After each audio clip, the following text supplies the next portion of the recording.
O dakila naming Diyos, sa banal, makapangyarihan sa lahat, aming pinamamahala, Panginoong Isus. So nandalangin ang aming magulang sa iyo, mahal na Panginoon. Hallelujah, taos puso ang aming salamat, mahal na Panginoon, sa gabing ito, Diyos. Sa tagday naming kalakasan, mahal na Panginoon, sa iyong matamis, mahal na presensya.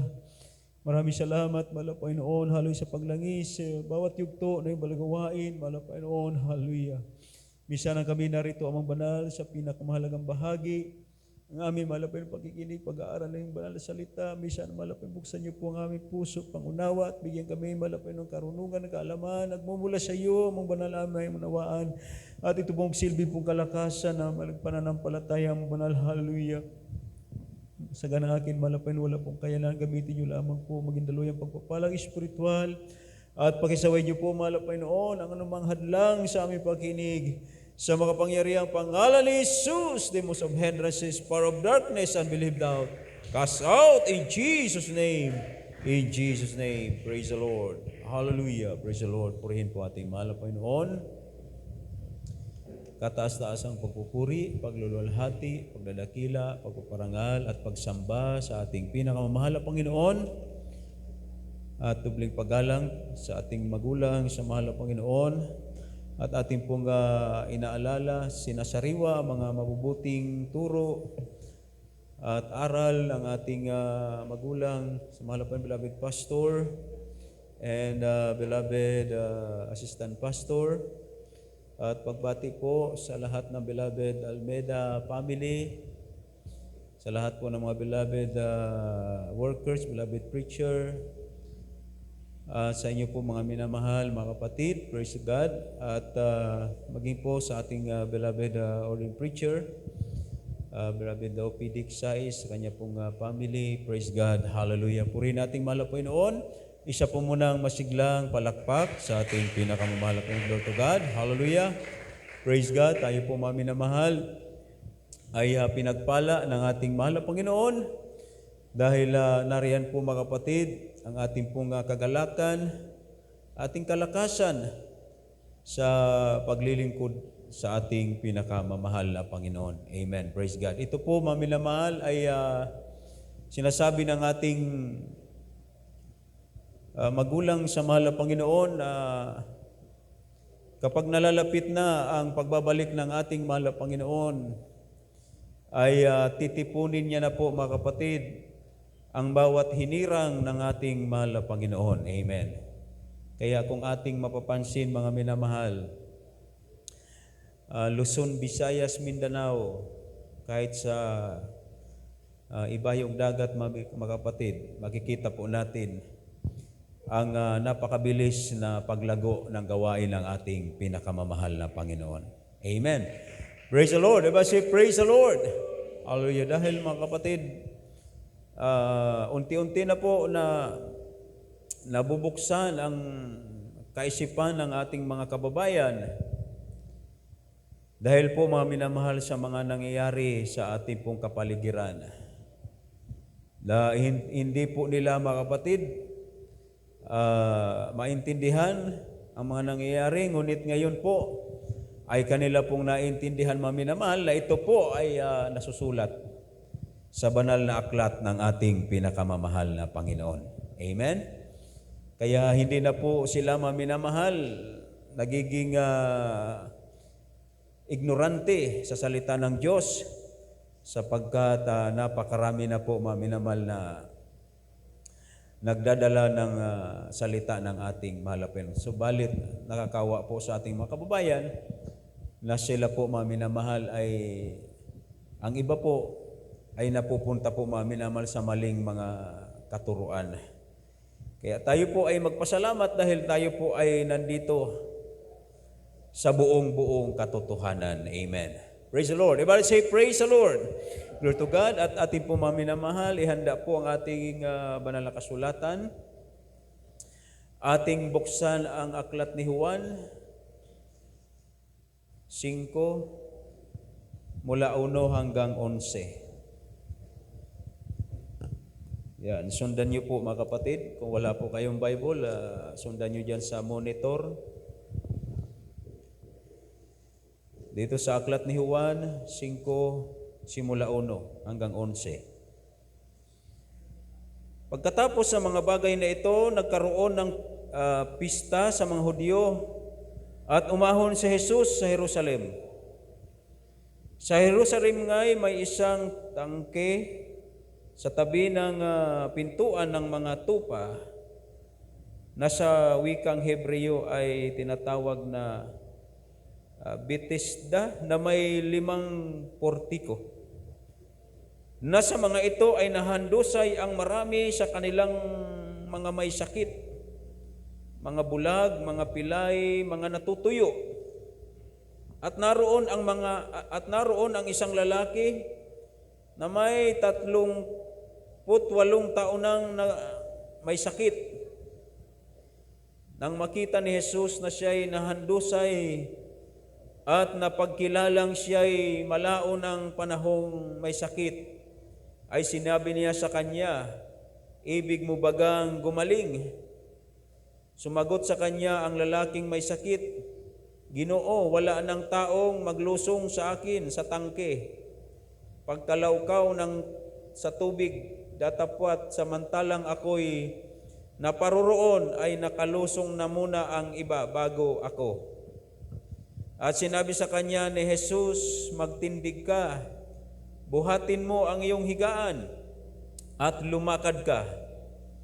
At pagdakay gumaling ang lalaki at binuhat ang kanyang higaan at lumakad. Noon nga'y araw ng Sabat. Kaya sinabi ng mga Hudyo sa kanya na pinagaling, "Ito'y araw ng Sabat at hindi matuwid na buhatin mo ang iyong higaan." Ngunit siya'y sinagot niya, "Ang nagpagaling sa akin, ang siya ring sa akin ay nagsabi, buhatin mo ang iyong higaan at lumakad ka." Tuloy pa natin, mga minamahal. Dito po sa 12 at 13, tinanong nila siya, "Sino ang taong sa iyo'y nagsabi, buhatin mo ang iyong higaan at lumakad ka?" Ngunit hindi na kilala ng pinagaling kung sino siya. Pagdakay si Jesus ay humiwalay, palibhasay may isang karamihan sa dakong yaon. 14, pagkatapos ay nasumpungan siya ni Jesus sa templo at sa kanya'y sinabi, "Narito, ikaw ay gumaling na. Huwag ka nang magkasala, baka mangyari pa sa iyo ang lalong masama." Praise the Lord. Everybody say, "Praise the Lord." Yan, mami na mahal. Sa mga Hudyo po, may tinatawag na piyesta, mga kapatid. Sabi nga po, ang piyesta ng Hudyo ay iba't ibang klase, mami na mahal. May piyesta ng tinapay na walang libadura, may piyesta ng yung mga panganay, mami na mahal, o kaya unang bunga. May piyesta ng kordero, mga kapatid. Mayroong piyesta ng yung Pentecost. May piyesta ng mga trompeta. May piyesta ng tabernakulo, mga minamahal. Ngunit isa lamang po ito, mga kapatid, sa mga piyesta na kung saan po nagpapaunahan ang mga may sakit na makalusong sa tubig.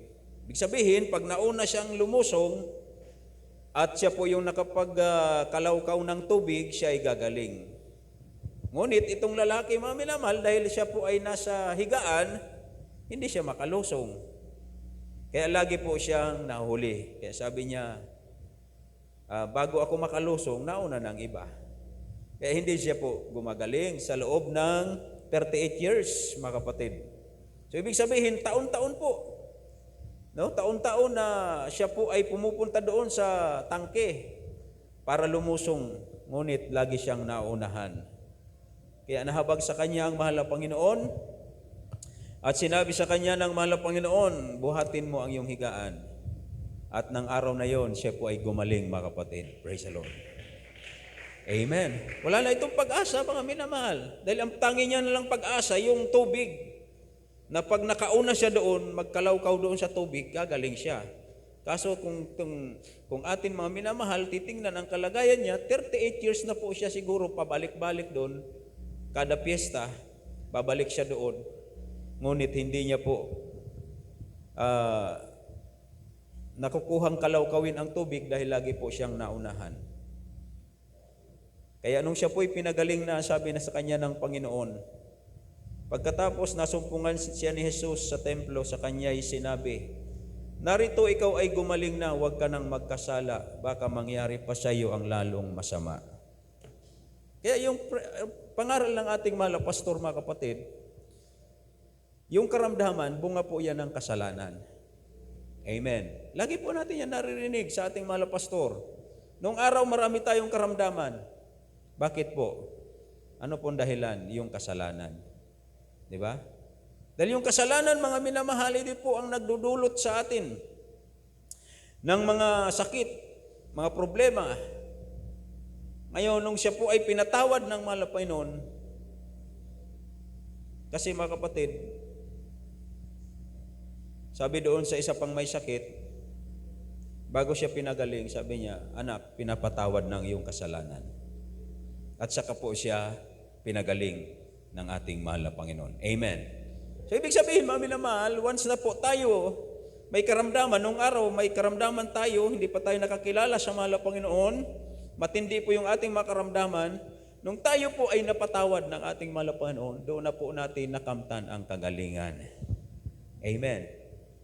Ngunit ang babala ng ating mahal na Panginoon, sabi niya, ngayon pinagaling ka na, huwag ka nang muling magkasala. Baka mangyari pa sa iyo ang lalong masama. Yan. Kaya dito po mga minamahal, kung ating pong unawain, meron po dito mga minamahal ko na ultimatum ang Panginoon. No? Kumbaga sa once na tayo po ay nakakilala na sa mahal na Panginoon, tinutuldukan na tayo ng Panginoon na huwag ka nang bumalik sa kasalanan. Huwag ka nang tumalikod sa paglilingkod. Kasi sabi ng mahal na Panginoon, baka may mangyari pa sa iyo na lalong masama ang iyong magiging kalagayan. Bakit minamahal? Basahin pa natin ang Mateo. Sa Mateo 12:43 hanggang 45. 12 ng Mateo, 43 hanggang 45. Sabi dito minamahal, datapwat ang karumaldumal na espiritu, kung siya'y lumabas sa tao, ay lumalakad sa mga dakong walang tubig, na humahanap ng kapahingahan at hindi nakasumpong. Kung magkagayoy, sinabi niya, babalik ako sa aking bahay na nilabasan ko. At pagdating niya ay nasumpungan niyang walang laman, walis na at nagagayakan.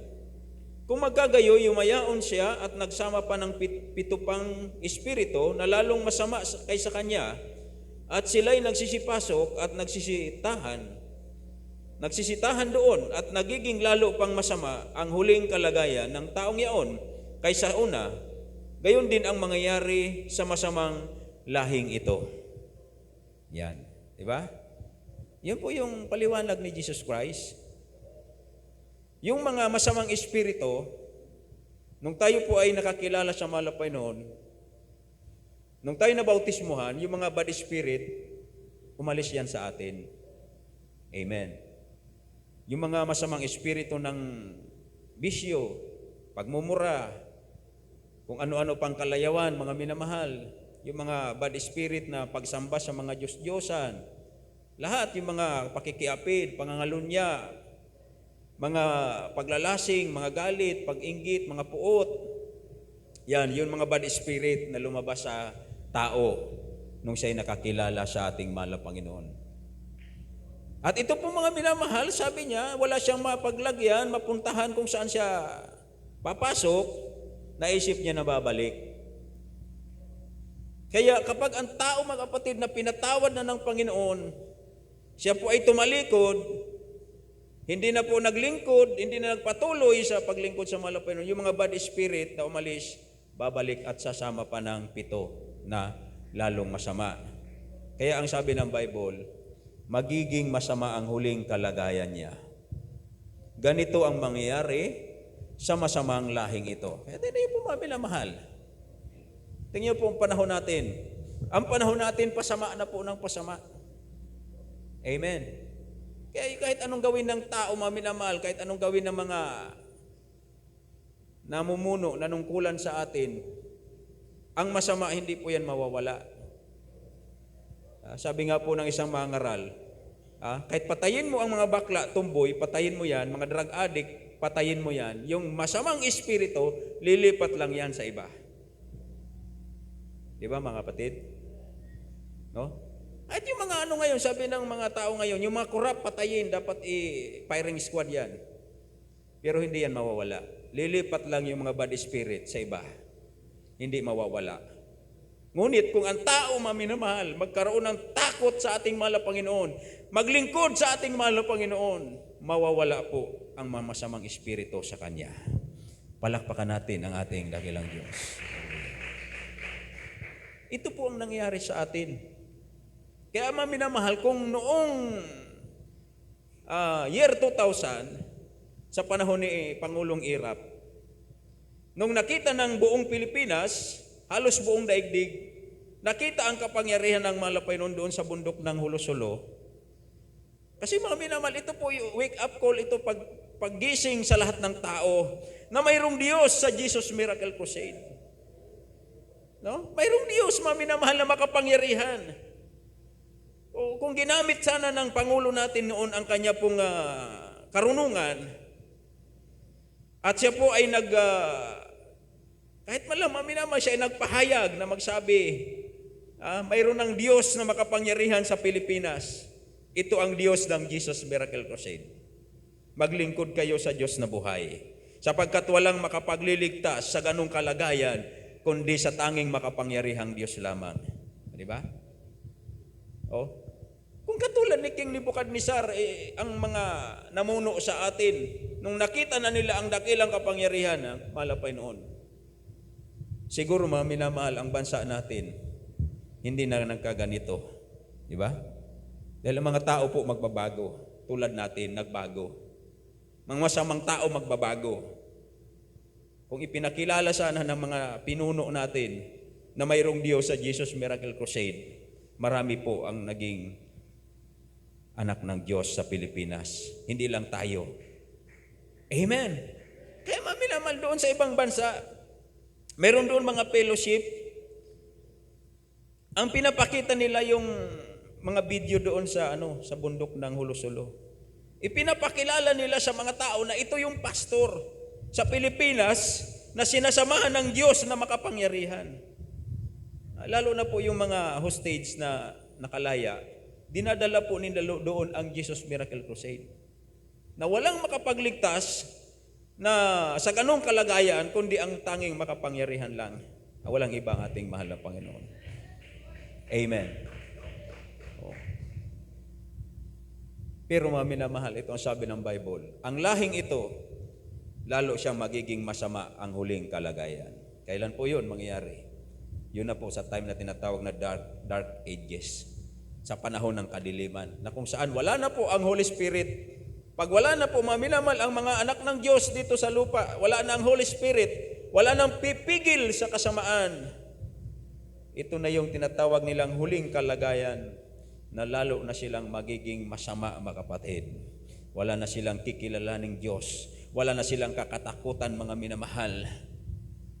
Ngunit tayo, kung hindi tayo tatalikod sa paglingkod sa mahal na Panginoon hanggang sa kanyang pagbabalik, makikita natin, mga minamahal, ang kaluwalhatian ng ating pinakamamahal na Panginoon. Praise God. Kaya sabi po, mga minamahal, ang Biblia, dito po sa Mateo 7:24 at 25. Kaya't ang bawat tumirinig ng aking mga salitang ito at ginaganap, matutulad sa isang taong matalino na itinayo ang kanyang bahay sa ibabaw ng bato. Lumagpak ang ulan, bumaha, humihip ang mga hangin, hinampas ang bahay na iyon at hindi nabagsak sapagkat natatayo sa ibabaw ng bato. Amen. Ito yung spiritual house natin, mga minamahal. Ano po ito? Ito po yung ating matatag na paglilingkod, mainit na paglilingkod sa ating mahal na Panginoon. Dumirinig sa salita ng Diyos ang ating mga minamahal, mga bahay sa espiritual na katayo na matatag. Kahit humangin, bumagyo, bumaha, umulan, mga kapatid, hindi tayo matitinag dahil ang may hawak sa atin ang ating mahal na Panginoon. Pero yung mangmang, sabi doon, nakatayo sa buhanginan ang kanyang bahay. Pagdating ng bagyo, pagdating ng ulan, mga minamahal, pagdating ng unos, siya po ay mawawasak dahil hindi siya nakatayo sa bato. Sino ang bato na yun na tinutukoy? Walang ibang ating mahal na Panginoon. Amen? Siya ang bato, mga kapatid. Hindi po ito yung literal na bahay.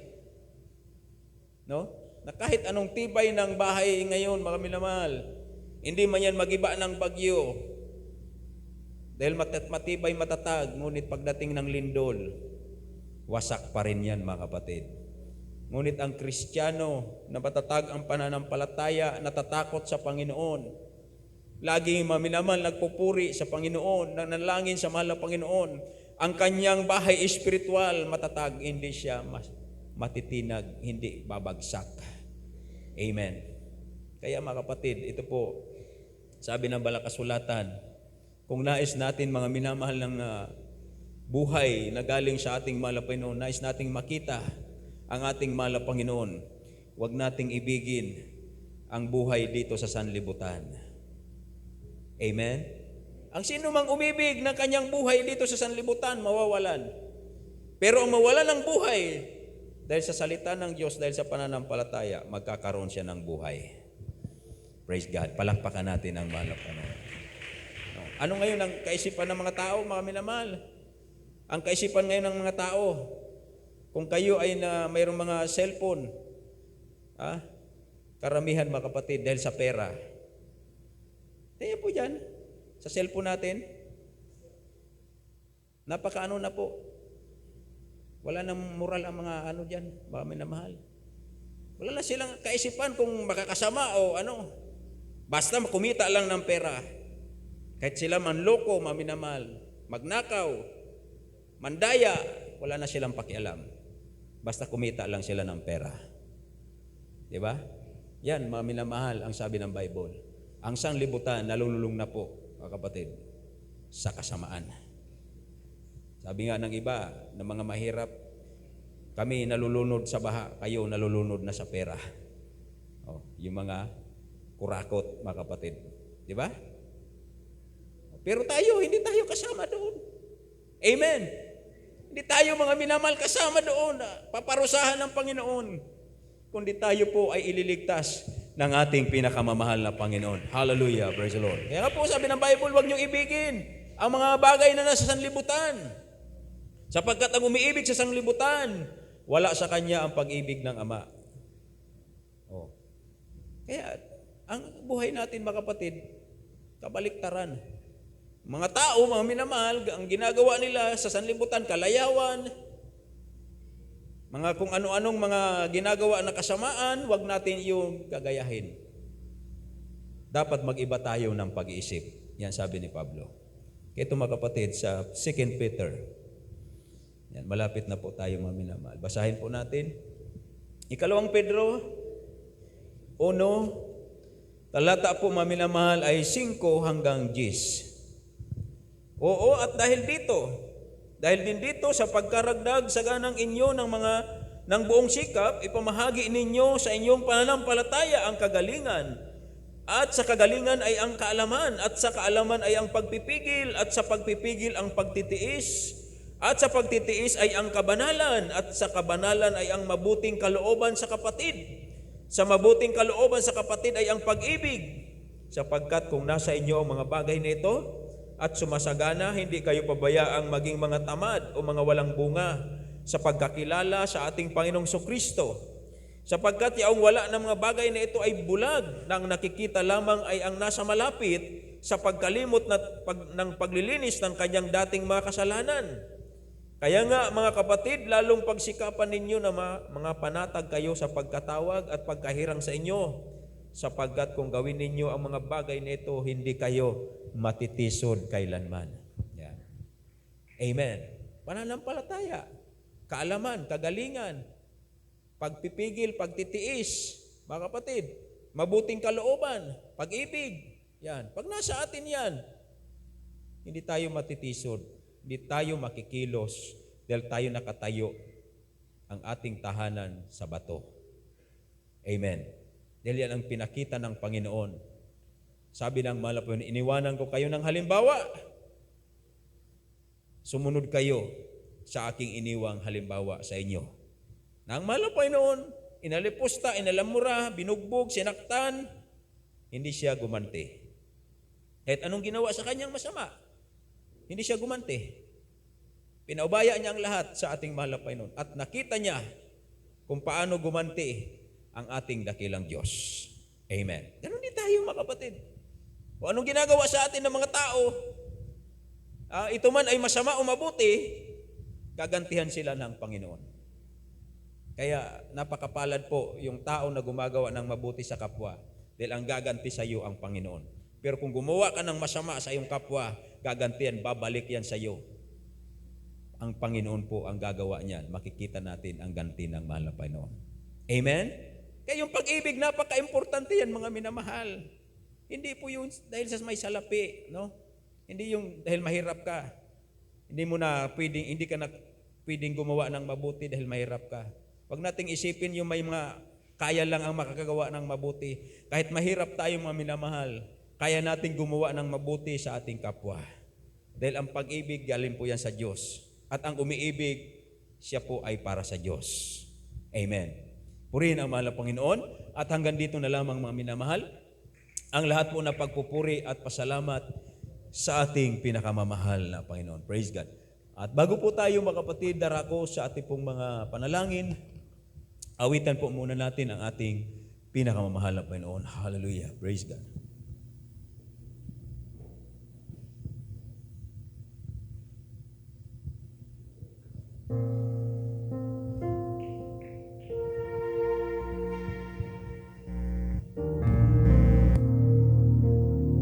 Salamat sa iyo, Panginoon.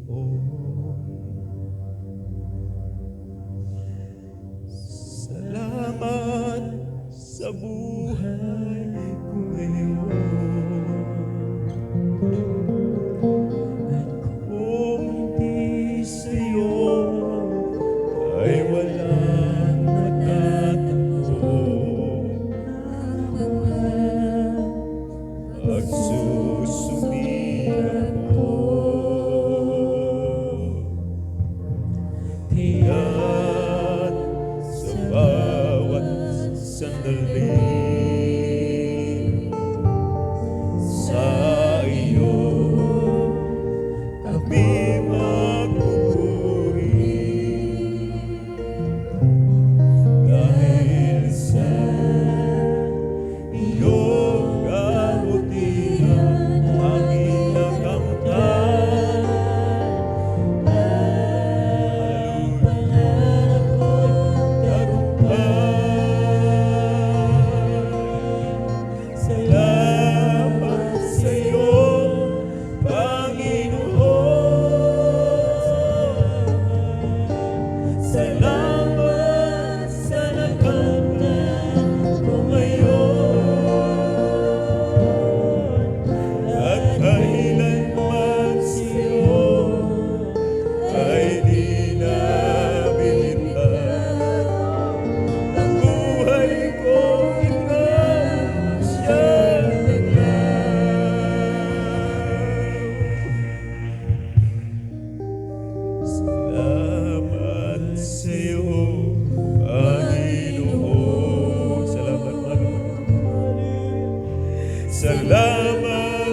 Salamat sa iyo, Panginoon.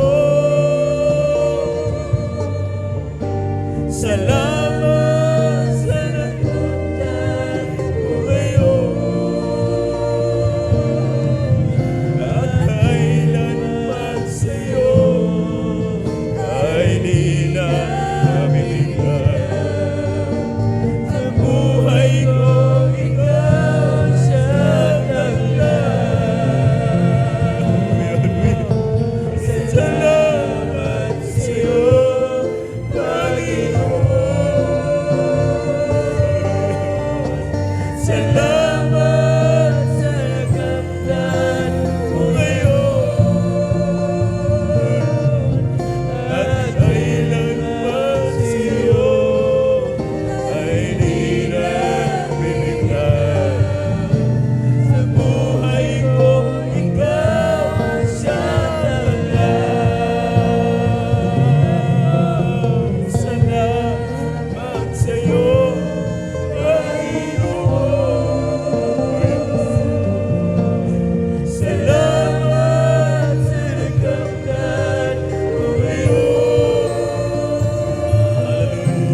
At kailanman sa iyo ay di na bibigyan. Sa buhay ko, ikaw ang siyang dahilan. Salamat sa iyo, Panginoon.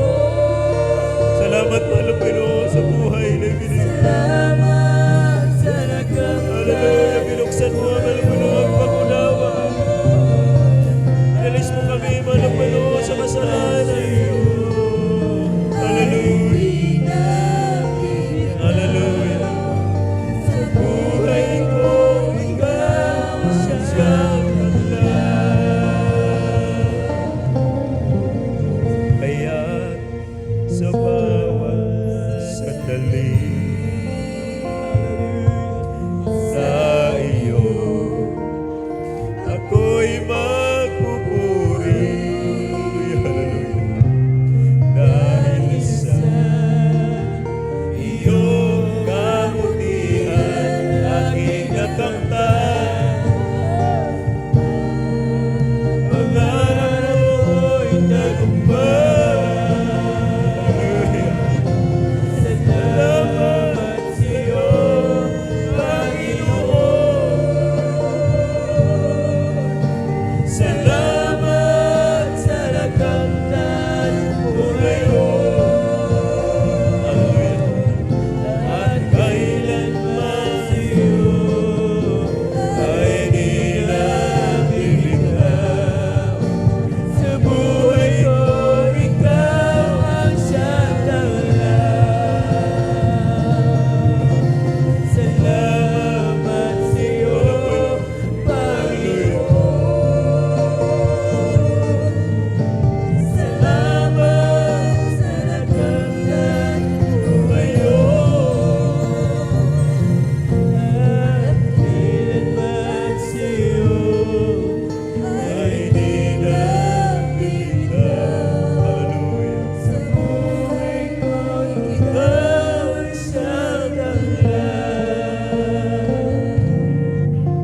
Sa buhay ko, ikaw ang siyang dahilan. Yes, Lord. Hallelujah. Sa buhay ko, ikaw Hallelujah. ang siyang dahilan.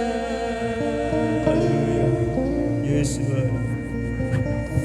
Tayo manalangin mga kapatid. Hallelujah. O dakilang Diyos, ang mabanal. Hallelujah.